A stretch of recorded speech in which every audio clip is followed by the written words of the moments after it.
মুনাফিক কারা, এই কথাটাই বুঝাতে বুঝাতে এই জায়গায় আসলাম। মুনাফিক কারা? কারা আল্লাহ এবং রাসূলের দিকে ফিরে আসবে না যারা। আমি জিজ্ঞাসা করেছিলাম এখানে বসে আছেন যারা, তাদের মধ্যে ভেবে দেখেন কারা কারা। এরপরে দেখেন আল্লাহর দিকে ফিরে এসছে কারা, রাসূলের দিকে ফিরে এসছে কারা। ট্যাবলেট ব্যবহার করবে যারা, কোন দিকে গেল তারা?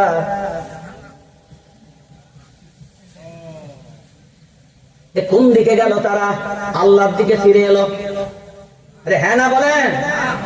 রাসূলের দিকে ফিরে এলো। জোরে বলেন। রাসূলের দিকে ফিরে আসবে যারা, তারা হলো ঈমানওয়ালা। আল্লাহর দিকে ফিরে আসবে যারা, তারা হলো ঈমানওয়ালা।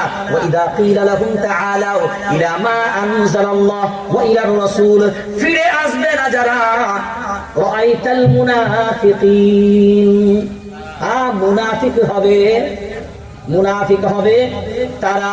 এখন এইটাই যদি বিবেচনা করে আমরা দেখি, আমাদের ভিতরে ঈমানওয়ালা বেশি না মুনাফিক বেশি?